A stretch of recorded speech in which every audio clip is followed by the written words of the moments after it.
Hello everyone. Welcome to my channel study with Prasad.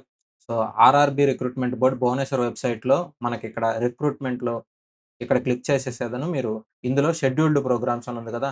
మీరు ఈ scheduled ప్రోగ్రామ్స్‌లో కనుక క్లిక్ చేశారంటే ఇక్కడ మనకి 10/8/2024 లెవెల్ 1 పోస్టులని ఉన్నాయి. సో, ఇది దేనికి సంబంధించింది అంటే గ్రూప్ డీకి సంబంధించిందనమాట. సో, ఈ గ్రూప్ డీకి సంబంధించి మనకేమిచ్చారు అని చెక్ చేసామంటే ఇక్కడ గ్రూప్ డీది మనకి ఎగ్జామ్ డేట్స్ ఇచ్చారు.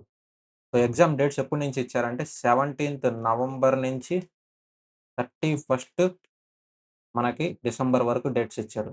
సో, ఇది సీబీటీకి రిలేటెడ్ మీకు ఎగ్జామ్ పోస్ట్‌లు ఈ డేట్‌లో ఉంటాయని చెప్పి మెన్షన్ చేసున్నారిక్కడ. సో, ఇది అఫీషియల్ వెబ్‌సైట్. సో, ఇది అఫీషియల్ వెబ్‌సైటు. మీరు కావాలంటే ఇక్కడ చెక్ చేసుకోవచ్చనమాట. సో, భువనేశ్వర్ బోర్డ్‌ది మీరు చెక్ చేసుకోవచ్చు. ఇప్పుడు ఆర్ఆర్‌బీ గ్రూప్ డి మనకెన్ని డేస్ ఉందంటే ఓన్లీ 20 డేస్ ఉంది. మీరు ఈ 20 డేస్‌లో ఏం చేయాలంటే మ్యాథ్స్ ఫార్ములాస్ బాగా చేసుకోండి. ఎందుకంటే ఎగ్జామ్‌లో మీకు కాలిక్యులేషన్ అవి కొంచెం ఎక్కువొస్తాయి.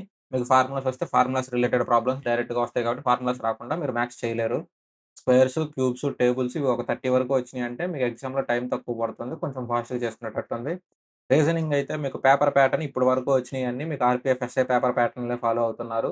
సో, నంబర్ ఆఫ్ క్వెషన్స్ గాని, లేదా నంబర్ ఆఫ్ మోడల్స్ గాని మీకు ఆర్‌పీఎఫ్ ఎస్ఐ నుంచే కవర్ అవుతాయి. ఈ ఓన్లీ 15 పేపర్సే కాబట్టి 15/35 మీకు ఓవరాల్‌గా చాలా తక్కువ పేపర్‌లే కవర్ అయిపోతాయి కాబట్టి, ఎక్కువ క్వెషన్స్ కాకుండా తక్కువ క్వెషన్స్‌లోనే మీకు అన్ని మోడల్స్ కవర్ అవుతాయి. ఆర్‌పీఎఫ్ ఎస్ఐ పేపర్‌లో అయితే 100% చేసిపోండి. Next general science. General science అయితే మీకు మీరెన్ని చేసుకున్నా గాని డైరెక్ట్‌గా ఆడు ఎన్‌సీఈఆర్‌టీ బుక్ నుంచే డైరెక్ట్‌గా అడిగేస్తున్నాడు. సో, ఎన్‌సీఈఆర్‌టీ బుక్ నుంచి అడుగుతున్నప్పుడు మీరు ఎన్‌సీఈఆర్‌టీ బేస్డ్ బుక్సే మెయిన్‌గా చేయాల్సొస్తుంది. కనీసం మీరు బ్రీఫ్ రీడింగ్ అన్నా ఇవ్వాలి ఎన్‌సీఈఆర్‌టీ బుక్స్. తెలుగు మీడియం మీకు తెలుగు మీడియం చదవాలనుకున్నారంటే తెలుగు మీడియందయితే మీకు ఇది ఏపీ ఎస్‌సీఆర్‌టీ చదవండి. తెలంగాణదొద్దు ఏపీ ఎస్‌సీఆర్‌టీ చదవండి. ఏపీ ఎస్‌సీఆర్‌టీ బుక్సే మీకు ఎన్‌సీఈఆర్‌టీతో ఈక్వల్‌గా ఉంటాయి. తెలంగాణ వాళ్ళైనా సరే మీరు ఏపీ ఎస్‌సీఆర్‌టీ చదవండి. ఎప్పుడు మీకు ఆర్ఆర్‌బీ గ్రూప్ డి ఎగ్జామ్ కోసం అయితే. రైల్వే ఎగ్జామ్స్ మీరు సెంట్రల్ గవర్నమెంట్ ఏ అయినా గాని ఏపీ ఎస్‌ఆర్‌టీ ఫాలో అవ్వండి తెలంగాణ వాళ్ళైనా గాని. నెక్స్ట్ మనకి వీటికి రిలేటెడ్ ప్లే లిస్ట్‌లో వీడియోస్ అన్నీ మనం ఏఐతో చేసున్నాం వీడియోస్ అవన్నీ ఒకసారి చెక్ చేసుకోండి. మీకు రివిజన్‌కి బాగా హెల్ప్ అవుతుంది. ఇప్పుడు జనరల్ అవేర్‌నెస్ మనకేం చేసుకోవాలి? జనరల్ అవేర్‌నెస్ మనకు 20 మార్క్స్ ఉన్నాయి. ఆ మూడిటికి ఓకే. కొద్దో గొప్పో బుక్స్‌లో ఉన్నాయి చదువుకుంటారు. ఎలాగోలా ప్రిపేర్ అవుతారు. వీటికి మరీ ఎక్కువ సిలబస్ ఉంటుంది కదా! ఇవి ఎలా ప్రిపేర్ అవ్వాలంటే మీరు ఇప్పుడు ప్రస్తుతానికైతే మీరిది పట్టుకున్నారంటే ఉన్న సిలబస్ మీరు కవర్ చేయలేరు. మీరు పెట్టే టయానికి అక్కడ మార్క్స్ కూడా ఏమి రావు. సో, మీ ఫస్ట్ ప్రిఫరెన్స్ ఎప్పుడు మ్యాథ్స్, రీజనింగ్, జీఎస్ఏ ఉండాలి. వీటిల్లోనే మీరు ఎక్కువ స్కోర్ చేసేటట్టు ఉండాలి. ఎందుకంటే మీకు వితిన్ బుక్ కాకుండా బయటికి తక్కువ పోతాడు కాబట్టి ఇవే మీకు ఎక్కువ స్కోర్ తెచ్చిపెడతాయి. ఇక్కడ మీకు 50+ స్కోర్ అలా తెస్తున్నారంటే అప్పుడు మీరు జీఏ ఏం చేసుకోవచ్చంటే important topics. So, important topics వరకి కొంచెం మీరు బాగా ప్రిపేర్ అయ్యేదను ఎగ్జామ్‌కి రాసుకోవచ్చు.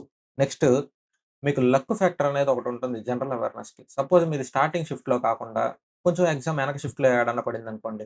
సో, ఇప్పుడు మీది సపోజ్ 17/11 నుంచి మనకి ఎగ్జామ్స్ స్టార్ట్ అవుతాయి కదా! సో, మీది 4థ్ డిసెంబర్ అనుకుందాం. సో, మీకు 4థ్ డిసెంబర్ అంటే మీకిక్కడ ఎన్ని రోజులు కలిసొచ్చినట్టు? సో, 2 వీక్స్ ప్లస్ కలిసొచ్చింది కదా మీకు. సో, 2 వీక్స్ ప్లస్ కలిసొచ్చిందంటే మీకు ఎగ్జామ్‌కి ఎంత టైమ్ ఉండిందంటే మీకు పేపర్ ప్యాటర్న్ తెలిసిపోద్ది. ఏ క్వెషన్స్ ఎక్కడి నుంచి అడుగుతున్నాడు? ఏ ఇంపార్టెంట్ టాపిక్స్? ఏ మనం చదువుకోవాలి? ఏం చేయాలి? ఇవన్నీ. సో, మీకు తెలియకపోయినా గాని మీరు మన టెలిగ్రామ్‌లో జాయిన్ అయ్యారంటే నేను మీకు అప్డేట్ చేస్తూ ఉంటాను. సో, ఏం చదవాలి? ఏం చేయాలి? ఎగ్జామ్స్‌లో ఏమేమి వస్తున్నాయి? ఇవన్నీ నేను అప్డేట్ చేస్తాను. మీరు అవి బాగా ప్రిపేర్ అయిపోయారనుకోండి, డైరెక్ట్‌గా ఎగ్జామ్‌లో ఏ క్వెషన్స్ వస్తున్నాయి? ఏం మోడల్స్ వస్తున్నాయి? అనుకుంటే మీరు ఆ టాపిక్స్ కొంచెం బాగా ప్రిపేర్ అయితే సరిపోతుంది. అప్పుడేమవుతుంది మీకు చాలా తక్కువ టైమ్‌లో మీరు ఎక్కువ మార్క్స్ స్కోర్ చేయడానికి బాగా ఈజీగా ఉంటుందనమాట. సో, ఇది ఉన్న updates. Thank you everyone for watching the video. Video నచ్చినట్లయితే తప్పకుండా లైక్ అండ్ షేర్ చేయండి. అలా ఫస్ట్ టైమ్ చూస్తున్నారంటే సబ్స్క్రైబ్ చేయండి.